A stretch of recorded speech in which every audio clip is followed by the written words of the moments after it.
मित्रों, सादर नमस्कार। मैं मनोज मिश्रा आज हिंदी व्याकरण के अंतर्गत लिंग प्रकरण को लेकर आपके सामने उपस्थित हुआ हूँ। पिछले वीडियो में आपने वचन प्रकरण के बारे में पढ़ा था कि वचन क्या है, हिंदी में वचन के भेद उपभेद क्या होते हैं, एक वचन बहुवचन इनकी पहचान हम कैसे करते हैं, ये सब बातें हमने पिछले हिंदी वीडियो में पढ़ी थी। उसी वचन टॉपिक से जुड़ा हुआ एक और छोटा सा टॉपिक आता है लिंग का, कि हिंदी में लिंग क्या है, लिंग के भेद कितने होते हैं, लिंग की पहचान हम कैसे करते हैं, परीक्षा में इनसे संबंधित प्रश्न कैसे आते हैं, ये सब बातें हम इस वीडियो के माध्यम से पढ़ेंगे। सबसे पहले हम पढ़ते हैं कि लिंग होता क्या है, लिंग कहते किसे हैं। तो देखिए, लिंग का सही शाब्दिक अर्थ होता है पहचान करना या चिन्ह, यानी शब्द का कोई रूप है, उस रूप से हमें उस शब्द की जाति का, कि वो पुरुष जाति का है या स्त्री जाति का है, इस चीज़ का बोध होता है, उसको ही हम लिंग कहते हैं। कोई भी शब्द है, शब्द अपनी कौन सी जाति को प्रकट करने वाला है, पुरुष जाति या स्त्री जाति, इसका हमें जिससे ज्ञान होता है उसे हम लिंग कहते हैं। कहने का भाव हम इसको सीधे शब्दों में पढ़ें तो क्या होगा। तो देखिए, सबसे पहले हम लेते हैं लिंग की परिभाषा कि लिंग वास्तव में क्या है। तो शब्दकोश के अनुसार लिंग का शाब्दिक अर्थ होता है चिन्ह या पहचान। कोई भी शब्दकोश को यदि हम पढ़ते हैं तो शब्दकोश के अनुसार लिंग का जो शाब्दिक अर्थ है वो चिन्ह या पहचान होता है। यदि आप कह सकते हैं कि शब्द के जिस रूप के द्वारा किसी भी शब्द की पुरुष या स्त्री जाति का बोध होता है, कि वो शब्द पुरुष जाति का है या स्त्री जाति का है, उसे ही हम लिंग कहते हैं। तो ये स्थिति लिंग की परिभाषा के रूप में आई कि यदि किसी शब्द के रूप के द्वारा हमें उसकी पुरुष या स्त्री जाति का बोध होता है तो उसे हम लिंग कहते हैं। अब बढ़ते हैं कि हिंदी में लिंग कितने प्रकार के माने जाते हैं, लिंग के भेद कितने होते हैं। तो हिंदी व्याकरण में लिंग दो प्रकार के माने गए हैं। दो लिंग कौन कौन से हैं? पहला है पुल्लिंग और दूसरा है स्त्रीलिंग। हिंदी में हम लिंग दो ही मानते हैं, एक पुल्लिंग और एक स्त्रीलिंग। यदि संस्कृत भाषा की बात की जाए तो संस्कृत में लिंग तीन माने जाते हैं, पुल्लिंग और स्त्रीलिंग के द्वारा तीसरा नपुंसक लिंग भी संस्कृत व्याकरण में माना गया है, परंतु हिंदी में लिंग दो ही हैं, पुल्लिंग और स्त्रीलिंग। अब बढ़ते हैं सबसे पहले कि पुल्लिंग क्या है, पुल्लिंग किसे कहा जाता है। तो शब्द के जिस रूप के द्वारा किसी भी शब्द में यथार्थ अथवा कल्पित पुरुषत्व जाति का बोध होता है, कोई भी शब्द है उससे हमें यथार्थ पुरुषत्व का बोध भी हो सकता है तो कल्पित पुरुषत्व का बोध भी हो सकता है, उसे ही हम पुल्लिंग कहते हैं। यथार्थ और कल्पित से क्या तात्पर्य है? जैसे मान लीजिए हम बालक शब्द लेते हैं, बैल लेते हैं, घोड़ा लेते हैं, ये हमें यथार्थतः ही पुरुष जाति का बोध करवा रहे हैं, तो ये तो यथार्थ पुरुषत्व का बोध कराने वाले शब्द हो गए। इसी प्रकार पेड़, नगर, पत्थर, समाज, इनमें देखा जाए तो पुरुष जाति का पुरुषत्व का बोध तो हो रहा है लेकिन वो कल्पित रूप में हो रहा है। तो हम कह सकते हैं कि शब्द के जिस रूप के द्वारा, कोई भी शब्द है, शब्द के जिस रूप के द्वारा हमें उसके यथार्थ या कल्पित पुरुषत्व का बोध होता है, पुरुष जाति का बोध होता है, वहाँ पुल्लिंग माना जाता है। तो अब चलते हैं स्त्रीलिंग क्या है, स्त्रीलिंग किसे कहा जाएगा। तो शब्द के जिस रूप के द्वारा यथार्थ अथवा कल्पित स्त्रीत्व का बोध होता है वहाँ स्त्रीलिंग माना जाता है। यथार्थ भी हो सकता है, कल्पित भी हो सकता है। यथार्थ यानी वास्तविक, कल्पित यानी केवल कल्पना के अनुसार। जैसे बालिका, गाय, घोड़ी, ये हमें वास्तविक रूप में ही स्त्री जाति का बोध करवा रहे हैं, तो इनमें यथार्थ स्त्रीलिंग की विवक्षा हो गई। इसी प्रकार से देखें तो लता, ढाणी, ईंट, सभा, जनता, ये ऐसे शब्द हैं जिनमें कल्पना के आधार पर स्त्रीत्व का बोध हो रहा है, तो इनमें भी स्त्रीलिंग माना जाएगा। यानी कोई भी शब्द है, वो शब्द का रूप हम देखते हैं, उस रूप के द्वारा यथार्थ या कल्पित स्त्रीत्व का, स्त्री जाति का बोध होता है, उनमें स्त्रीलिंग माना जाता है। अब यहाँ अपने मन में एक शंका हो रही होगी कि पुल्लिंग शब्द ऐसे कैसे लिखा गया है। हिंदी में तो पुल्लिंग हमें और ही कैसे रूप में लिखा हुआ मिलता होगा। ध्यान दें, यदि हम पुल्लिंग शब्द की रचना देखें तो ये पुम प्लस लिंग के योग से बना है, और जब इसकी संधि करते हैं तो संधि करने पर मैं अनुस्वार में भी बदल सकता है अथवा अनुनासिक लय में भी बदल सकता है। संधि नियमों से हम मैं का अनुस्वार भी कर सकते हैं तो अनुनासिक लय भी कर सकते हैं। इसलिए यहाँ संधि नियमों के अनुसार पुल्लिंग या पुल्लिंग यह शब्द शुद्ध माना जाएगा। हिंदी में इसको पुल्लिंग रूप में या पुल्लिंग इस रूप में लिखने की परंपरा भी रही है, लेकिन संधि नियमों के अनुसार देखा जाए तो हिंदी के ये रूप गलत रूप माने जाते हैं। अब चलते हैं, हमें कोई भी शब्द दे दिया जाता है और उस शब्द में लिंग पूछ लिया जाता है कि बताओ इस शब्द में कौन सा लिंग होगा। यानी लिंग निर्णय के नियम क्या हैं, हिंदी में हम लिंग का निर्धारण कैसे करते हैं। दोस्तों, हिंदी भाषा में लिंग निर्धारण करने का कोई मुख्य नियम नहीं बनाया गया है। वैसे मुख्य नियम यदि हम देखें तो हिंदी भाषा में लिंग का जो निर्धारण है वो मूलतः तो संज्ञा के आधार पर होता है। हमें कोई भी संज्ञा शब्द दे दिया जाता है और संज्ञा में पूछा जाता है कि इसमें लिंग कौन सा होगा, तो लिंग का आधार संज्ञा शब्द होता है। लेकिन शब्द में लिंग की जो पहचान होती है वो पहचान हम उस वाक्य में प्रयुक्त होने वाले क्रियापद के आधार पर करते हैं कि क्रिया कौन से लिंग की आ रही है, उसी लिंग के अनुसार संज्ञा शब्द में भी लिंग मान लिया जाता है। जैसे एक वाक्य अपने पास में मान लीजिए आ रहा है, वाक्य लिखा हुआ है कि घोड़ा घास खाता है। यहाँ पूछा जाए कि घोड़ा शब्द में कौन सा लिंग है, तो क्रिया आ रही है खाता है, ये खाता है पुल्लिंग की क्रिया है, तो घोड़ा शब्द पुल्लिंग का शब्द माना जाएगा। इसी प्रकार से गाय घास खाती है, यहाँ खाती है क्रिया स्त्रीलिंग की क्रिया है, तो गाय शब्द में स्त्रीलिंग शब्द स्त्रीलिंग माना जाएगा। इसी प्रकार से कलम टूट गई, इसमें गई स्त्रीलिंग की क्रिया का प्रयोग हुआ है, तो कलम शब्द में लिंग पूछा गया कि कलम में कौन सा लिंग है, तो स्त्रीलिंग माना जाएगा। और इसी प्रकार से हम बोलें पेन टूट गया, यहाँ गया पुल्लिंग क्रिया का प्रयोग हुआ है, तो पेन शब्द पुल्लिंग का शब्द माना जाएगा। यानी हम हिंदी भाषा की बात करें, हिंदी में हमें कोई शब्द दे दिया जाता है और उस शब्द में लिंग पूछा जाता है कि वास्तविक लिंग कौन सा होगा, तो उसके निश्चित कोई नियम नहीं है। निश्चित नियम हम नहीं कह सकते कि ये पुल्लिंग का शब्द होगा या स्त्रीलिंग का शब्द होगा। लिंग पहचानने के लिए हमें उस शब्द का वाक्य में प्रयोग करना होगा।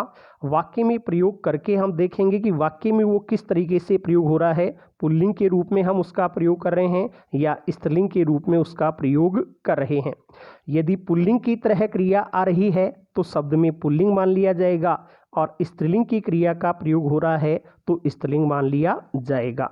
अपना कहने का भाव यह है कि हिंदी भाषा में लिंग निर्धारण के व्यापक नियम या पूरे नियम नहीं बनाए गए हैं, जिसके कारण शब्द के लिंग का पता लगाने के लिए हमें उस शब्द का वाक्य में प्रयोग करके देखना चाहिए कि वाक्य में वो कैसे प्रयुक्त हो रहा है। अर्थात हमें अपनी कल्पना से उस शब्द का वाक्य में प्रयोग करते हुए, उस शब्द का प्रयोग करते हुए कोई भी एक वाक्य बना लेना चाहिए। फिर उस वाक्य में प्रयुक्त क्रियापद का रूप हमें देखना चाहिए कि उसमें क्रियापद है वो किस रूप में आ रहा है। यदि क्रिया पुल्लिंग में प्रयुक्त होती है तो उस शब्द में पुल्लिंग माना जाएगा, और यदि क्रिया स्त्रीलिंग में प्रयुक्त हो रही है तो उस शब्द में स्त्रीलिंग माना जाएगा। कुछ उदाहरणों के आधार पर हम इसको समझ सकते हैं। जैसे मान लीजिए हमें कहा गया कि बताओ पेड़ शब्द में कौन सा लिंग है, तो इसका वाक्य में प्रयोग कर लो पेड़ गिर गया, गया स्त्रीलिंग, गया पुल्लिंग का क्रियापद है तो पेड़ शब्द पुल्लिंग का माना जाएगा। इसके विपरीत हम बोलें सेना आ रही है, सेना में कौन सा लिंग है, तो हमने देखा क्रिया रही है स्त्रीलिंग की क्रिया है तो सेना शब्द स्त्रीलिंग का शब्द माना जाएगा। ऐसे कोई भी शब्द दे दिया जाता है, पूछा गया दल या जत्था किस लिंग के शब्द हैं, तो हम वाक्य में प्रयोग करके हम देख रहे हैं यात्रियों का दल या जत्था आ रहा है। अब इसमें आप देख रहे हैं रहा है पुल्लिंग की क्रिया है तो दल जत्था भी पुल्लिंग के शब्द माने जाएंगे। ऐसे लोगों की भीड़ बढ़ रही है, भीड़ शब्द में कौन सा लिंग है, तो आप देख रहे हैं रही है स्त्रीलिंग की क्रिया आ रही है तो भीड़ शब्द स्त्रीलिंग का शब्द माना जाएगा। ऐसे ही सोना शब्द में लिंग बताओ या चांदी शब्द में लिंग बताओ, तो इनका वाक्य में प्रयोग करके देख लो। अपनी तरफ से कोई भी वाक्य आप बना सकते हैं। जैसे अपन बोलें सोना महंगा हो रहा है, अब रहा है पुल्लिंग की क्रिया है तो सोना भी पुल्लिंग का शब्द माना जाएगा। इसी तरीके से चांदी महंगी हो रही है, इसमें रही है स्त्रीलिंग की क्रिया आ गई तो चांदी शब्द में स्त्रीलिंग माना जाएगा। इसी प्रकार से और भी हम देखें उसका हाथ टूट गया या उसका पैर टूट गया, हाथ पैर में कौन सा लिंग माना जाए, तो गया पुल्लिंग का क्रियापद है तो हाथ और पैर शब्द पुल्लिंग के शब्द माने जाएंगे। लेकिन हम बोलें उसकी नाक टूट गई, उसकी नाक टूट गई, यहाँ गई स्त्रीलिंग का क्रियापद है तो नाक शब्द स्त्रीलिंग का शब्द माना जाएगा। तो ऐसे और भी हम देखें तोता बोल रहा है और कोयल बोल रही है, तोता शब्द के साथ पुल्लिंग का क्रियापद वाक्य में आ रहा है तो कोयल शब्द के साथ स्त्रीलिंग का क्रियापद वाक्य में आ रहा है, तो हम कह सकते हैं तोता पुल्लिंग का शब्द है और कोयल स्त्रीलिंग का शब्द है। तो कोई भी शब्द हमें दे दिया जाता है और उस शब्द में हमें लिंग की यदि पहचान करनी है कि लिंग पुल्लिंग है या स्त्रीलिंग है, तो आप अपनी तरफ से कोई भी छोटा सा वाक्य बना लीजिए, उस वाक्य में बोल करके देखिए कि क्रिया किस तरीके से आ रही है। यदि उस वाक्य में पुल्लिंग की क्रिया आ रही है तो शब्द पुल्लिंग का मान लिया जाएगा और स्त्रीलिंग की क्रिया आ रही है तो शब्द स्त्रीलिंग का मान लिया जाएगा। इसके कोई निश्चित नियम नहीं है, व्यावहारिक प्रयोग के अनुसार ही पुल्लिंग या स्त्रीलिंग का निर्णय किया जाता है। लेकिन विद्वानों के द्वारा कुछ नियम बनाए भी गए हैं, उन नियमों को हम देखें, उनके आधार पर भी समझें कौन से शब्द में कौन सा लिंग माना जाएगा, लिंग निर्णय के मुख्य नियम कौन कौन से बनाए गए हैं। सबसे पहला नियम हम लेते हैं कि प्राणीवाचक संज्ञाओं का, जिन प्राणीवाचक संज्ञाओं से हमें जोड़े का ज्ञान होता है, जोड़ी के रूप में यदि प्राणीवाचक संज्ञा आती है तो यदि हमें पुरुषवाचक संज्ञा का बोध हो रहा है तो उसमें पुल्लिंग माना जाएगा और स्त्रीवाचक संज्ञा का बोध होता है तो उसमें स्त्रीलिंग मान लिया जाएगा। जैसे अपने पास में एक जोड़ा आ गया नर मादा, नर और मादा, तो नर पुल्लिंग है, मादा स्त्रीलिंग है। ऐसे स्त्री पुरुष, तो इसमें स्त्री शब्द स्त्रीलिंग का होगा तो पुरुष पुरुष पुल्लिंग का शब्द माना जाएगा।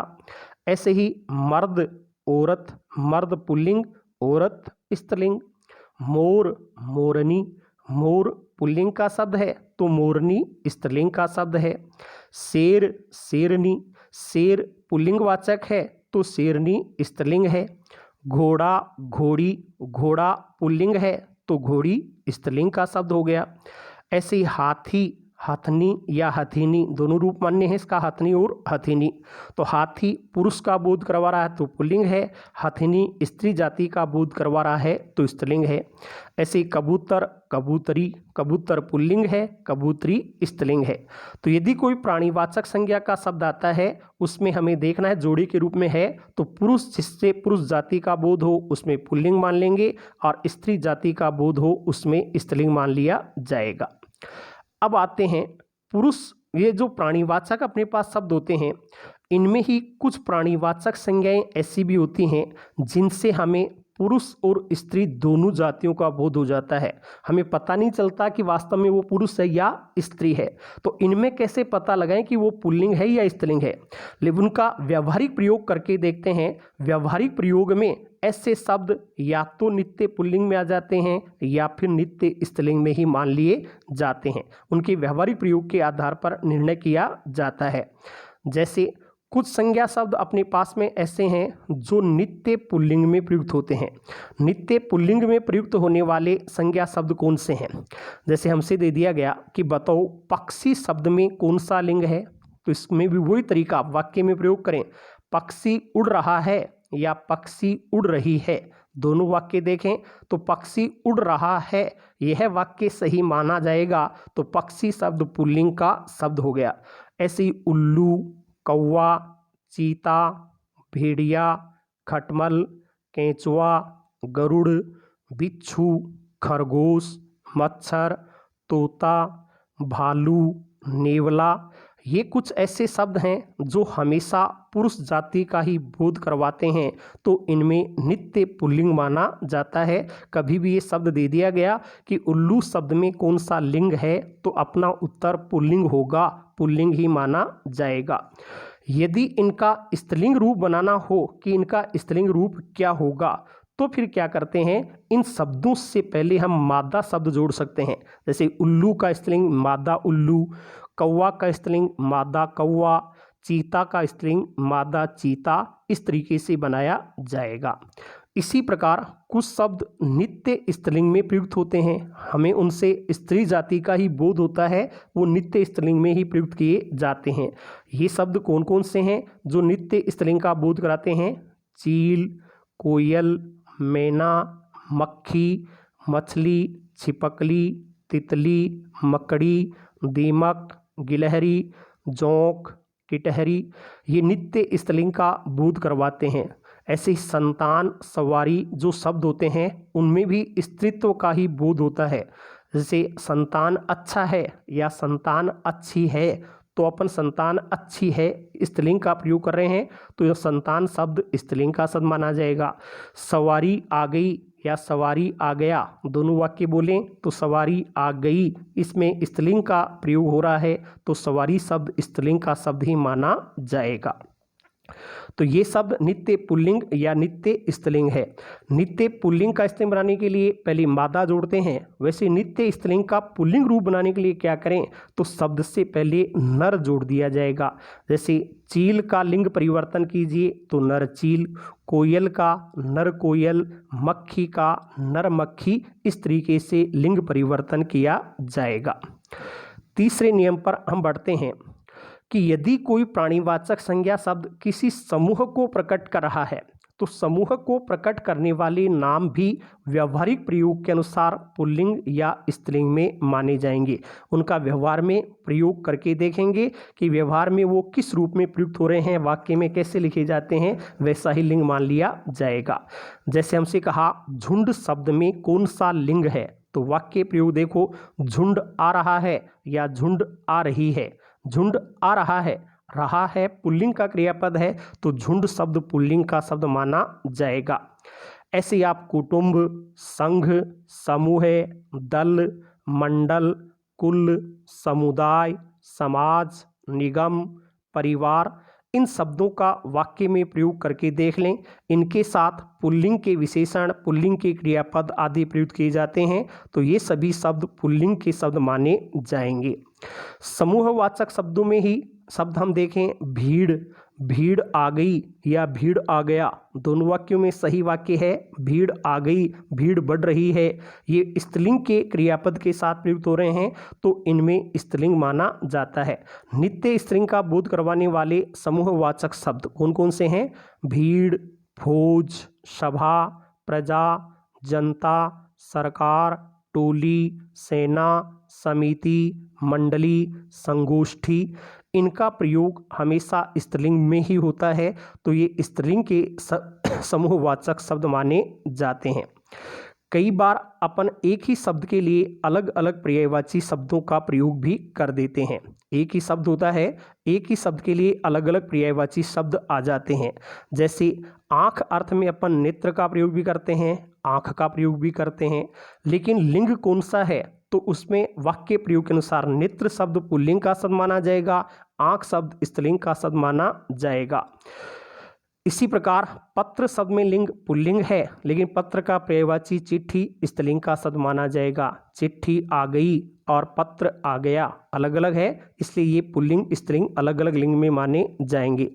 मार्ग शब्द में पुल्लिंग है, लेकिन राह है बाट शब्द स्त्रीलिंग के शब्द माने जाएंगे। ग्रंथ पुल्लिंग वाचक शब्द है, तो पुस्तक स्त्रीलिंग का शब्द माना जाएगा। एक ही शब्द के अलग अलग पर्यायवाची शब्द अलग अलग लिंग में प्रयुक्त हो सकते हैं। अब हम आगे बढ़ते हैं कि कुछ शब्द ऐसे होते हैं जिनको यदि हम संस्कृत भाषा में पढ़ें या हिंदी भाषा में पढ़ें तो संस्कृत में उनमें अलग लिंग मान लिया जाता है और हिंदी भाषा में अलग लिंग मान लिया जाता है। शब्द एक ही है, लेकिन भाषा की प्रकृति के अनुसार लिंग अलग अलग मान लिए जाते हैं। जैसे अग्नि शब्द में कौन सा लिंग है, तो संस्कृत में अगर प्रश्न है तो पुल्लिंग माना जाएगा, इस हिंदी में है तो स्त्रीलिंग माना जाएगा। ऐसे आत्मा शब्द में लिंग बताओ, संस्कृत में पुल्लिंग, हिंदी में स्त्रीलिंग। पवन या वायु शब्द में लिंग बताओ, तो संस्कृत में पुल्लिंग, हिंदी में इसको उभयलिंग, कहीं कहीं पुल्लिंग के रूप में भी इसका प्रयोग होता है तो कहीं स्त्रीलिंग के रूप में भी कर दिया जाता है। पवन वायु उभयलिंग के रूप में प्रयुक्त होते हैं।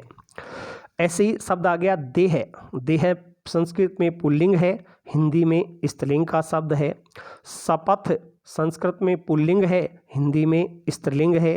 राशि, राशि शब्द भी संस्कृत में पुल्लिंग के रूप में और हिंदी में स्त्रीलिंग के रूप में प्रयुक्त होता है। विपरीत अर्थ में चलें, देवता शब्द में कौन सा लिंग है, संस्कृत के अनुसार यहाँ तल प्रत्यय जुड़ा हुआ है तो देवता शब्द संस्कृत में स्त्रीलिंग है और हिंदी में पुल्लिंग में प्रयुक्त होता है। तारा संस्कृत में स्त्रीलिंग का शब्द है, हिंदी में ये पुल्लिंग का शब्द माना जाता है। व्यक्ति संस्कृत में स्त्रीलिंग के रूप में प्रयुक्त होता है, लेकिन हिंदी में ये पुल्लिंग के रूप में ही प्रयुक्त होता है। ऐसे वस्तु शब्द के बारे में पढ़ें कि वस्तु क्या है, तो संस्कृत में वस्तु नपुंसकलिंग का शब्द है और हिंदी में इसे स्त्रीलिंग के रूप में प्रयुक्त किया जाता है। तो इन शब्दों पर हमें थोड़ा गौर करना होगा, इनको अलग से ध्यान में रखना होगा कि ये शब्द संस्कृत और हिंदी दोनों में अलग अलग लिंग के रूप में प्रयुक्त होते हैं। इसी प्रकार से आगे बढ़ें। हिंदी में कुछ शब्द ऐसे भी हैं जिनके अलग अलग अर्थ होते हैं, वो अनेकार्थक शब्द माने जाते हैं। ये अनेकार्थक शब्द भी अपने अपने अर्थ के आधार पर अलग लिंग में जा सकते हैं। एक ही शब्द है वो कभी पुल्लिंग हो सकता है तो कभी स्त्रीलिंग भी हो सकता है। जैसे हमसे पूछा गया कि हार शब्द में कौन सा लिंग होगा, तो हार शब्द जो है वो दो अर्थों में अपन लेते हैं। हार आभूषण के अर्थ में भी जाता है तो हार पराजय के अर्थ में भी जाता है। अगर आभूषण अर्थ में लिया है तो इसमें पुल्लिंग माना जाएगा और पराजय अर्थ में लिया है तो इसमें स्त्रीलिंग माना जाएगा। तो शब्द एक ही है, अर्थ के आधार पर उसमें अलग अलग लिंग का निर्धारण किया जाता है। कौन से लिंग में हम उसका प्रयोग कर रहे हैं उसके अनुसार हमें निर्धारण करना पड़ेगा। अब हिंदी में लिंग परिवर्तन करने के लिए प्रश्न आ जाता है, कोई भी हमें शब्द दे दिया जाता है कि इस शब्द का पुल्लिंग से स्त्रीलिंग बनाइए, तो हिंदी भाषा में पुल्लिंग शब्द दिया गया है, उसका स्त्रीलिंग बनाना है तो पुल्लिंग से स्त्रीलिंग बनाने के लिए अनेक स्त्रीवाचक तद्धित प्रत्यय जोड़ते हैं या कुछ अलग नियम भी हम बनाते हैं। कौन कौन से नियम वो मुख्यतः प्रयुक्त हो सकते हैं, इनके बारे में पढ़ते हैं। पहला नियम आता है कि यदि शब्द के अंत में ए है, पुल्लिंग का शब्द उसके अंत में ए है तो उस ए को आ में बदल दो, स्त्रीलिंग का शब्द बन जाएगा।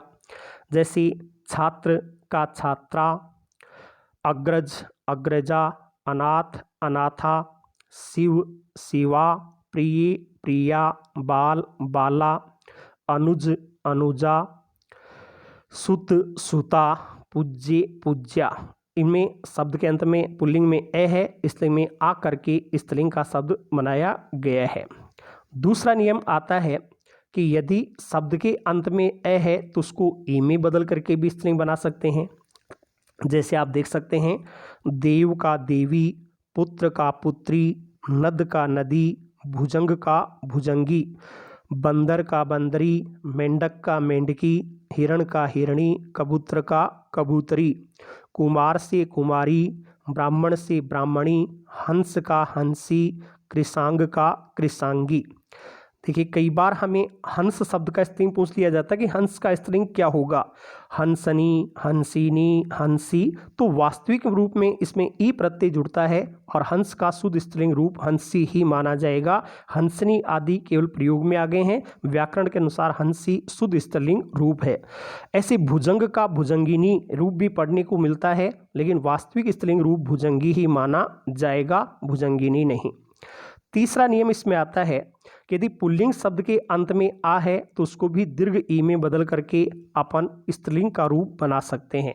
उदाहरण देख सकते हैं आप, लड़का का लड़की, घोड़ा घोड़ी, दादा दादी, नाना नानी, बेटा बेटी, झंडा झंडी, पुतला पुतली, जोहड़ा जोहड़ी, पहाड़ पहाड़ी, चिमटा चिमटी, बकरा बकरी, चेला चेली, मामा मामी, साला साली, चाचा चाची। इन सभी शब्दों के अंत में आ था पुल्लिंग में, स्त्रीलिंग में उस आ को क्या किया गया है, स्त्रीलिंग का जो आ है उसको दीर्घ ई में बदल दिया गया है। यहाँ हम देखें झंडा झंडी, पुतला पुतली, जोहड़ा जोहड़ी। हालांकि ये ऊनतावाचक प्रत्यय हैं, लेकिन यहाँ स्त्रीलिंग के रूप में परिवर्तन करने के लिए ई प्रत्यय जोड़ा गया है। व्यवहारिक प्रयोग देखें, झंडा में लिंग बताओ, झंडी में लिंग बताओ। तो झंडा फहरा रहा दिया गया है और झंडी लहरा रही है। स्त्रीलिंग पुल्लिंग के क्रिया प्रयोग हो रहे हैं, तो उसके अनुसार इनमें लिंग का निर्धारण किया गया है। चौथा नियम आता है कि यदि पुल्लिंग शब्द के अंत में आ है तो वहाँ इया जोड़ करके भी स्त्रीलिंग का शब्द बनाया जा सकता है। जैसे बूढ़ा बुढ़िया, बछड़ा बछिया, चूहा चूहिया, बेटा बिटिया, गुड्डा गुड़िया, कुत्ता कुतिया, लोटा लुटिया, फोड़ा फुड़िया, डिब्बा डिबिया। इनमें भी कुछ शब्द ऊनतावाचक प्रत्यय के रूप में हैं, छोटी बड़ी के अर्थ में इनका प्रयोग होता है, लेकिन व्यावहारिक प्रयोग के अनुसार पुल्लिंग का स्त्रीलिंग रूप में बदलाव इया प्रत्यय से किया गया है। लोटा बड़ा है तो लोटा, छोटा आकार है तो लुटिया बोल देंगे, लेकिन लोटा पुल्लिंग है और लुटिया में स्त्रीलिंग माना जाता है। डिब्बा डिबिया, आकार बड़ा है तो डिब्बा है, आकार छोटा है तो डिबिया है। वाक्य प्रयोग में देखेंगे तो बड़ा आकार डिब्बा पुल्लिंग का शब्द होगा और डिबिया स्त्रीलिंग का शब्द माना जाएगा। पांचवा नियम आता है कि यदि शब्द के अंत में ता है तो उस ता को त्रि में बदल करके भी स्त्रीलिंग बनाया जाता है। जैसे नेता का स्त्रीलिंग क्या होगा, तो ता को त्रि कर दो, नेत्री। कर्ता का कर्त्री, दाता का दात्री, क्रेता क्रेता शब्द का स्त्रीलिंग क्रेत्री, विक्रेता का विक्रेत्री, विधाता विधात्री, हर्ता हर्त्री, वक्ता वक्त्री, श्रोता श्रोत्री। ता को त्रि में बदल करके अपन ये स्त्रीलिंग का नियम बनाते हैं। इस ता की जगह ही एक ऐसा शब्द है टा, कि यदि टा अंत में हो तो उस टा को ट्री में बदल करके भी स्त्रीलिंग का शब्द बनाया जाता है। जैसे दृष्टा का स्त्रीलिंग दृष्टि, सृष्टा सृष्टि, प्रष्टा प्रष्टि। पूछने वाला पुरुष है तो प्रष्टा, स्त्री है तो प्रष्टि। यज्ञ करने वाला पुरुष है तो यष्टा, स्त्री है तो यष्टि। ऐसे उपदेश देने वाला पुरुष होगा वो उपदेष्टा और स्त्री होगी तो उपदेष्टि माना जाएगा। एक नियम है, पुल्लिंग शब्दों के अंत में अगर अक लिखा हुआ मिलता है तो उस अक को ईका में बदल करके भी अपन स्त्रीलिंग का रूप बना सकते हैं। जैसे गायक का स्त्रीलिंग क्या होगा, तो गायक का गायिका, नायक का नायिका, लेखक लेखिका, पाठक पाठिका, दर्शक दर्शिका, बालक बालिका, शिक्षक शिक्षिका, भोजक भोजिका, उपदेशक उपदेशिका। अक को ईका में बदल करके स्त्रीलिंग बनाया गया है। लेकिन एक नर्तक शब्द में आप ध्यान रखेंगे कि नर्तक का स्त्रीलिंग क्या होगा, तो नर्तिका नहीं होगा। नर्तक का स्त्रीलिंग बनाते समय ई प्रत्यय जुड़ता है और वो नर्तकी शब्द शुद्ध माना जाता है। तो नर्तक में नर्तकी होता है, बाकी जगह अपन ईका कर सकते हैं। अगली नियम पर बढ़ते हैं। कुछ पुल्लिंग शब्द हैं जिनके अंत में हमें वान लिखा हुआ मिलता है, वान को वती में बदल करके भी स्त्रीलिंग शब्द बनाया जा सकता है। जैसे भगवान का स्त्रीलिंग भगवती, धनवान धनवती, बलवान बलवती, भाग्यवान भाग्यवती, गुणवान गुणवती, शीलवान शीलवती, ऐसे रूप बनाएंगे। वान की तरह का एक शब्द है युवन, युवन का स्त्रीलिंग क्या होगा? तो युवती, वन का वती करते हुए युवती शब्द भी बनाया जाता है। कुछ शब्दों के अंत में हमें मान लिखा हुआ मिलता है। मान वाला कोई पुल्लिंग शब्द आ जाए, उससे स्त्रीलिंग में बदलना हो तो मान को मति में बदल दो, वहाँ पर स्त्रीलिंग का रूप मान लिया जाएगा। जैसे श्रीमान श्रीमती, बुद्धिमान बुद्धिमती, आयुष्मान आयुष्मती, हनुमान हनुमती, गोमान गोमती, शक्तिमान शक्तिमती, ये स्त्रीलिंग के रूप होंगे। ऐसे ही एक महान शब्द है, महान का स्त्रीलिंग क्या होगा? तो स्त्रीलिंग महती माना जाएगा। इनमें मान की जगह मति करते हुए स्त्रीलिंग का रूप बनाया गया है। अगले नियम पर बढ़ते हैं। यदि शब्द के अंत में दीर्घ ई है तो उस दीर्घ ई को ईनी में बदल करके भी स्त्रीलिंग का रूप बनाया जा सकता है। जैसे तपस्वी से तपस्विनी, मनस्वी मनस्विनी, यशस्वी यशस्विनी, स्वामी स्वामिनी, योगी योगिनी, रोगी रोगिणी, भोगी भोगिनी, अपराधी अपराधिनी, मानी मानिनी। अंत में ई था, उस ई को इनी में बदल करके स्त्रीलिंग का रूप बनाया गया है। कुछ शब्द ऐसे हैं जिनके अंत में नी प्रत्यय जोड़ दिया जाएगा और नी प्रत्यय जोड़ करके भी स्त्रीलिंग के रूप बनाए जा सकते हैं। जैसे मान लीजिए आपसे पूछा गया मोर का स्त्रीलिंग, तो मोरनी, शेर का शेरनी, ऊंट का ऊंटनी, जाट का जाटनी, सिंह का सिंघनी, हाथी का हथनी। इनमें नी प्रत्यय जोड़ करके स्त्रीलिंग के शब्द बनाए गए हैं। कुछ शब्दों के अंत में हम आनी प्रत्यय जोड़ करके भी स्त्रीलिंग शब्द बना सकते हैं। जैसे देवर देवरानी, जेठ जेठानी, सेठ सेठानी, इंद्र का इंद्राणी, भव भवानी, सर्व सर्वाणी, ब्रह्मा ब्रह्माणी, नौकर नौकरानी, मेहतर मेहतरानी। इनमें आनी प्रत्यय जोड़ करके स्त्रीलिंग के शब्द बनाए गए हैं। कुछ शब्द हैं जिनके अंत में अपन इन प्रत्यय जोड़ते हैं और इन प्रत्यय जोड़ करके भी स्त्रीलिंग का शब्द बना सकते हैं। शब्द आ गया अपने पास कि सुनार का स्त्रीलिंग, तो सुनारी नहीं सुनारिन होगा। लुहार का लुहारी नहीं लुहारिन होगा। चमार का चमारिन। नाई नाण बोलते हैं, नाण नहीं नाइन। तेली से तेलिन, धोबी धोबिन। ऐसे ही माली का स्त्रीलिंग बनाओ, तो माली का स्त्रीलिंग बनाते इसमें बोल देते हैं मालन नहीं मालिन सही होगा। अहीर अहीरिन, पड़ोसी पड़ोसिन, कुम्हार कुम्हारिन, जुलाहा जुलाहिन, बाघ बाघिन। इनमें इन प्रत्यय जोड़ करके स्त्रीलिंग का शब्द बनाया गया है। ऐसे ही कुछ शब्दों के अंत में इनी प्रत्यय जोड़ते हैं और इनी प्रत्यय जोड़ करके स्त्रीलिंग के शब्द बनाए जाते हैं। कमल का स्त्रीलिंग कमलिनी होगा। सर्प का सर्पिणी होगा। कुमुद का कुमुदिनी होगा। हाथी का हथिनी होगा। देखिए हाथी शब्द में नी प्रत्यय भी जुड़ सकता है और इनी भी जुड़ता है, दोनों रूप मान्य होते हैं। हथनी बनाएंगे तो भी सही है, हथिनी बनाएंगे तो भी सही है। कुछ शब्द ऐसे होते हैं जिनके अंत में अपन आइन प्रत्यय जोड़ते हैं। आइन प्रत्यय जोड़ करके भी स्त्रीलिंग का शब्द बनाया जा सकता है। जैसे ठाकुर का ठकुराइन, लाला लल्लाइन, मुंशी मुंशियाइन, पंडा पंडाइन, दुब्बे दुबाइन, चौधरी चौधराइन। इनमें आइन प्रत्यय जोड़ करके स्त्रीलिंग के रूप बनाए गए हैं। हमने पहले पढ़ा था कि कुछ प्राणीवाचक शब्द नित्य पुल्लिंग होते हैं। यदि नित्य पुल्लिंग का कोई प्राणीवाचक शब्द है, उसका स्त्रीलिंग बनाना है तो शब्द से पहले मादा शब्द जोड़ दीजिए।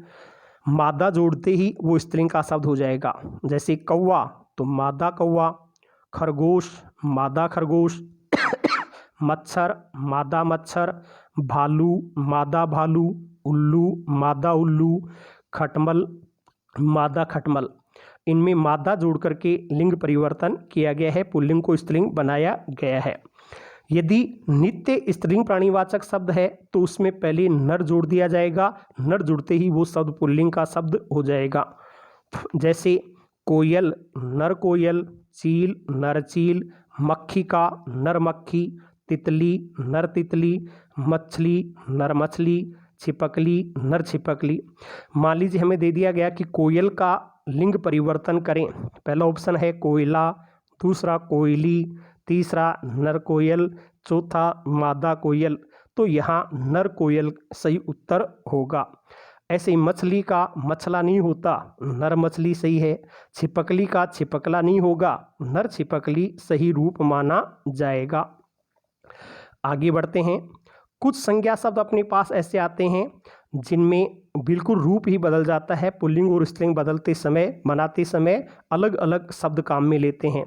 कवि का कवियत्री, वर वधू, विद्वान का विदुषी, साधु का साधवी, भाई का भाभी भी होता है, भावज भी होते हैं, बहन भी होता है, अलग अलग शब्द काम में ले लेते हैं। दुल्हा, दूल्हा या दुल्हा दोनों रूपों में लिखा जाता है। इसका स्त्रीलिंग दुल्हिन या दुल्हन, ये दोनों मान्य हैं। जीजी से जीजा बना है, ननद से ननदोई, पिता से माता, पुत्र का कन्या, बादशाह का बेगम। खान का स्त्रीलिंग बनाओ तो खान का खानम भी होता है या बेगम भी काम में लिया जाता है। तो ये अलग अलग प्रयुक्त होने वाले शब्द हैं। कुछ पुल्लिंग शब्द ऐसे होते हैं जिनके दो दो स्त्रीलिंग रूप भी बनाए जाते हैं। जैसे कभी पूछ लिया गया हमें कि आचार्य शब्द का स्त्रीलिंग क्या होगा, तो इसका स्त्रीलिंग आचार्या भी हो सकता है, आचार्यानी भी हो सकता है। दोनों मान्य हैं, अर्थ दोनों के अलग अलग हो जाएंगे। यदि हमने आचार्या बोला तो इसका मतलब है कि ऐसी स्त्री जो खुद पढ़ाती है, खुद पढ़ाने का काम करती है, वह आचार्या कहलाती है। लेकिन हमें कोई पुरुष पढ़ा रहा है, वो आचार्य है, और उस पुरुष की पत्नी को, आचार्य की पत्नी को संबोधित करना हो तो आचार्यानी शब्द काम में लिया जाएगा। तो आचार्य का स्त्रीलिंग दोनों रूपों में है, आचार्या या आचार्यानी। ऐसे सूर्य शब्द का स्त्रीलिंग क्या होगा, तो सूर्य का स्त्रीलिंग सूर्या भी मान्य है, सूरी शब्द भी मान्य है। सूर्य देवता है, उसकी देवता पत्नी के अर्थ में अगर शब्द काम में लेंगे तो सूर्या शब्द बनेगा। और सूर्य की पत्नी कुंती भी थी, कुंती से पुत्र कर्ण उत्पन्न हुआ था, वो कर्ण सूर्य का पुत्र है, और कुंती मनुष्य स्त्री है, तो मानुषी पत्नी होने के कारण कुंती के लिए सूरी शब्द काम में लिया गया है। तो सूर्य में सूर्या और सूरी दोनों प्रकार के रूप मान्य होते हैं। ऐसे पूछा गया कि बताओ गुरु शब्द का स्त्रीलिंग क्या होगा, तो गुरु शिक्षक के अर्थ में लेते हैं, तो शिक्षक की पत्नी गुरु पत्नी के लिए गुरु आनी या गुरु आइन, ये दो रूप मान्य हैं। और गुरु का अर्थ बड़ा होता है, और बड़ी के अर्थ में लेना हो तो वहाँ स्त्रीलिंग का शब्द गुरुवी काम में लिया जाएगा। ये दोनों रूप मान्य हैं। गुरु का स्त्रीलिंग गुरुआनी, गुरुआइन स्त्री के अर्थ में, और गुरु बड़ा है तो बड़ी के अर्थ में गुरुवी काम में लिया जाएगा। कुछ शब्द ऐसे होते हैं जो दिखने में हमें परस्पर जोड़े के रूप में दिखाई देते हैं, कि जैसे नर मादा, घोड़ा घोड़ी, ऐसे ही वो जोड़े के रूप में दिखाई देते हैं, लेकिन वास्तविकता में वो अलग अलग अर्थ को प्रकट करते हैं। ध्यान दीजिए, एक शब्द है सांड, एक है सांडनी। सांड का अर्थ यहाँ बैल होता है, सांड बैल को कहते हैं, और सांडनी ऊँटनी को कहते हैं। तो ये पुल्लिंग स्त्रीलिंग नहीं हुए, अलग अलग अर्थ हो गए। और सांडिया ऊँट का बच्चा कहलाता है, ऊँट का बच्चा जो होगा वो सांडिया कहलाता है।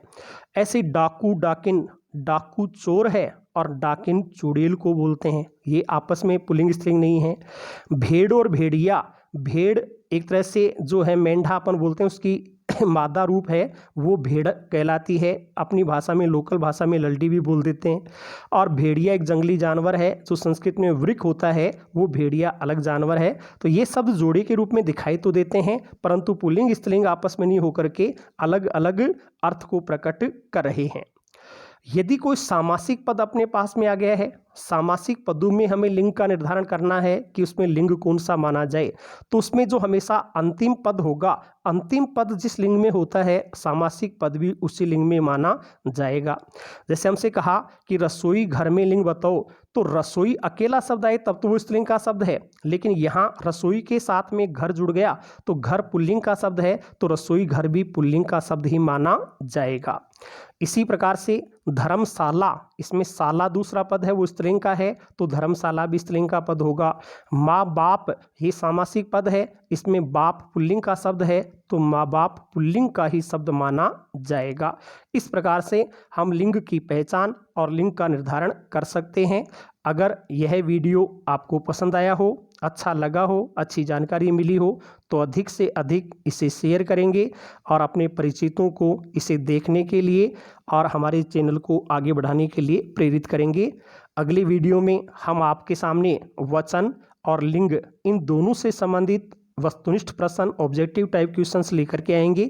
पिछली परीक्षाओं में आए हुए अलग अलग परीक्षाओं में आए हुए प्रश्न वचन के और लिंग के कैसे कैसे पूछे गए हैं उनका हल सहित वस्तुनिष्ठ वीडियो आपके सामने लेकर के उपस्थित होऊंगा।